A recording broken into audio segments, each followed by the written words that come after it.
انا جعلنا ما علی الارض زینۃ لها لنبلوہم ایہم احسن عملا، ہم نے زمین پر جو کچھ ہے اسے اس کا سنگھار بنا دیا ہے، زیبائش آرائش، آنکھیں چکا چوند ہو جاتی ہیں، نظر کو خیرہ کرتی ہے چمک تہذیب حال، یہ سنائی مگر جھوٹے لوگوں کی رزق آتی، لیکن آدمی جو ہے اسی کا دل دادا لنبلوہم ایہم احسن عملا، دیکھنا چاہتے ہیں اسی عروس ہزار داماد کے زلف کے گرا گیر بن کر رہ جاتے ہو یا ہم سے محبت، رخ روشن کے آگے شمع رکھ کر وہ یہ کہتے ہیں ادھر جاتا ہے دیکھیں یا ادھر پروانہ آتا ہے، یہی امتحان ہے، ہمیں چاہتے ہو یا دنیا کو چاہتے ہو۔ انا جعلنا ما علی الارض زینۃ لها لنبلوہم ایہم احسن عملا۔ ایک جگہ سورہ کہف میں حضور کو روکا گیا، حضور ان غرباء اور فقراء صحابہ سے اپنی نگاہیں ادھر ہٹا کر امیروں کی طرف توجہ زیادہ کریں، ولا تعد عیناک عنہم ترید زینۃ الحیاۃ الدنیا۔ اے نبی کہیں یہ گمان نہ ہو جائے لوگوں کو کہ آپ بھی حیات دنیا کی زینت ہی کو زیادہ اہمیت دے رہے ہیں۔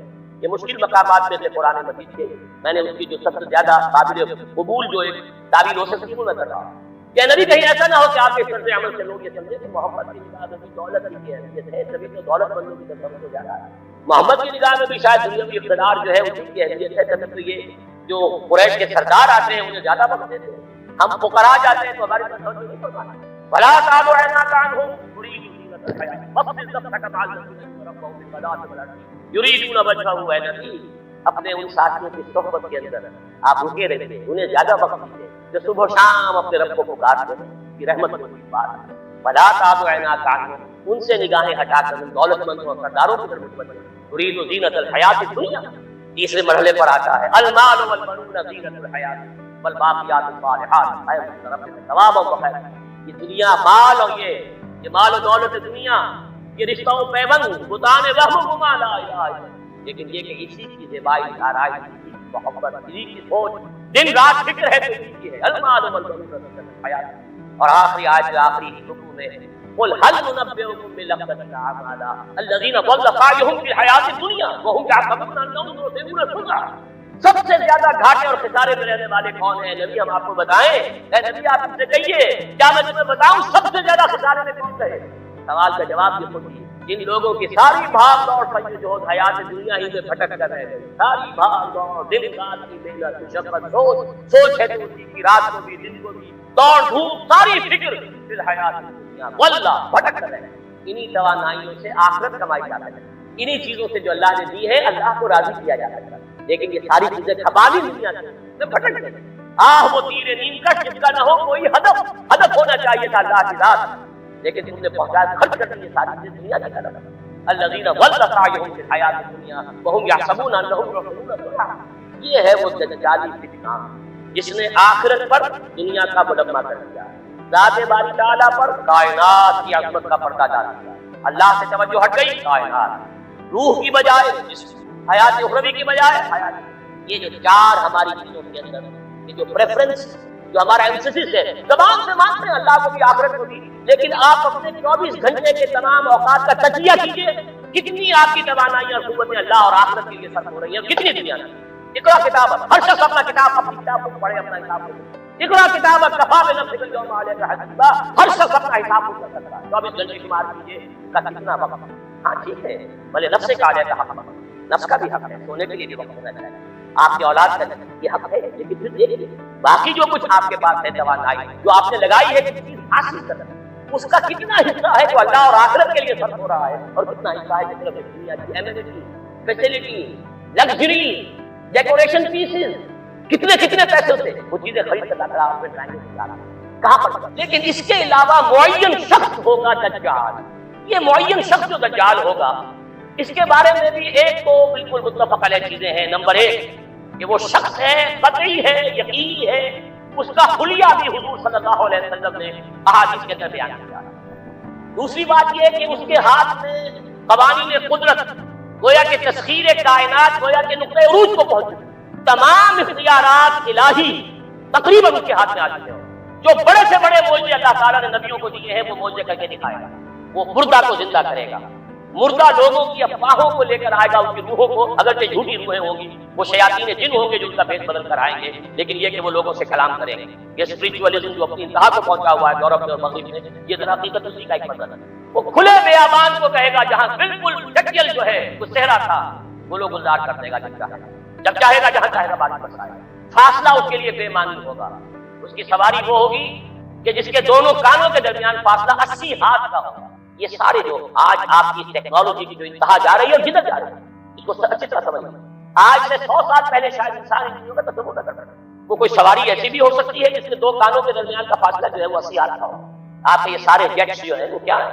ان کے رڈار جو لگے ہوئے ہیں دونوں کان. اس کا ایک قدم اگر مدینے میں ہوگا تو دوسرا بیت المقدس میں ہوگا. اس کی آواز پوری دنیا میں سنی جا رہی ہے کہ نہیں؟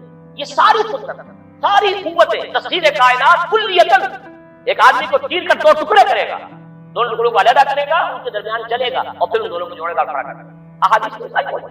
سرجری جدھر جا رہی ہے وہ جب نہیں کہ بات ہے فریز کر کے تو یہ معاملہ ہو ہی سکتا ہے، لیکن یہ کہ ابھی اگلا اور قدم کیا ہوگا. یہ چیزیں تو ہے متفق علیہ. البتہ کچھ معاملات کے اندر احادیث میں کچھ اختلاف پایا جاتا ہے اور یہ مشکلات الحدیث میں ہے. اور میں بھی چونکہ اس مسئلے میں اب تک بھی کسی درجے میں ابھی قطعیت کے ساتھ جو کوئی بات نہیں کہہ پا رہا ہوں، لیکن اب چونکہ گمان غالب کے درجے میں ایک رائے تک پہنچ چکا ہوں، اس لیے میں نے آج اس بات کو آپ تک پہنچانے کے لیے یہ عنوان اختیار کیا. اس لیے کہ حدیث میں جو آتی ہے تفاصیل اس سے معلوم ہوتا ہے کہ یہ دجال 2 دلیل کرے گا.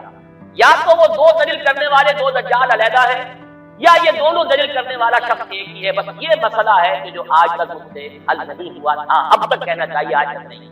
اور یہ اس میں علماء سے بھی گفتگو ہوئی ہے اور جن لوگوں نے اس مفہوم موضوعات پر اپنا وقت لگایا ہے ان سے بھی گفتگو ہوئی ہے، تو وہ بھی اس مسئلے کو حل کرنے سے تاحال قاصر رہے. لیکن یہ کہ اب میری رائے یہ ہے کہ یہ 2 شخص علیحدہ علیحدہ واللہ اعلم.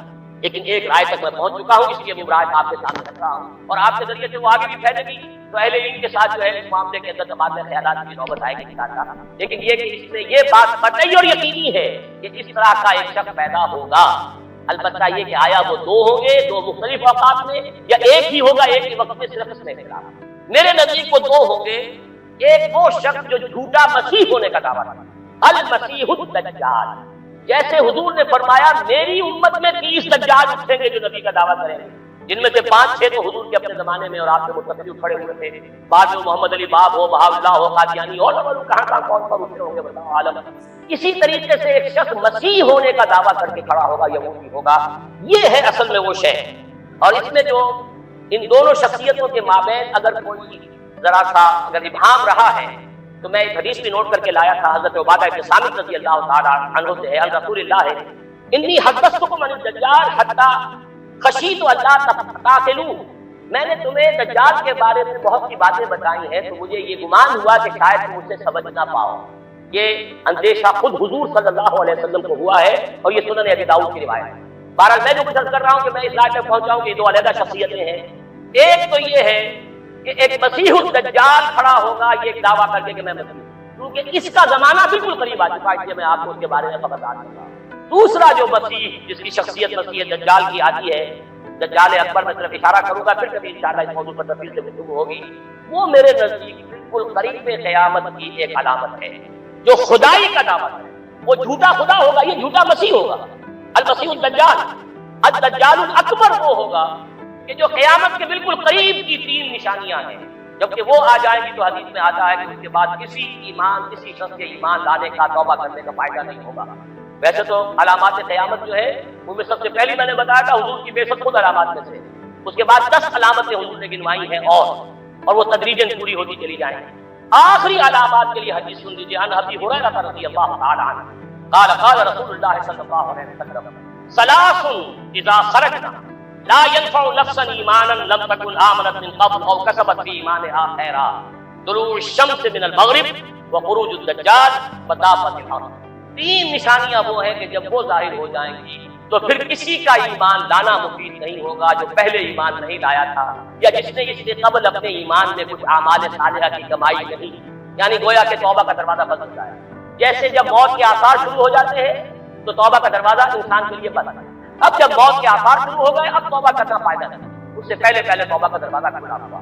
معلوم یغرغر جبکہ وہ موت کے آثار شروع ہو جاتے ہیں، گھنگرو بولنا شروع ہو جاتا ہے، معلوم ہوتا ہے کہ کیا رہا اب توبہ بیکار.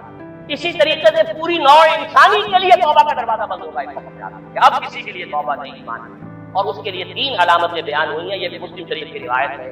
آپ نے فرمایا 3 چیزیں وہ ہیں کہ جب وہ ظاہر ہو گئیں تو پھر کسی کا ایمان لانا جو اس سے پہلے ایمان نہیں لایا تھا اور اپنے ایمان میں اس نے کچھ اعمال صالحہ کی کمائی نہیں کی تھی، اب قتل مفید نہیں ہوگا اس کے لیے ایمان لانا۔ وہ 3 نشانیاں ہیں: طلوع الشمس من المغرب، سورج مغرب سے طلوع ہوگا۔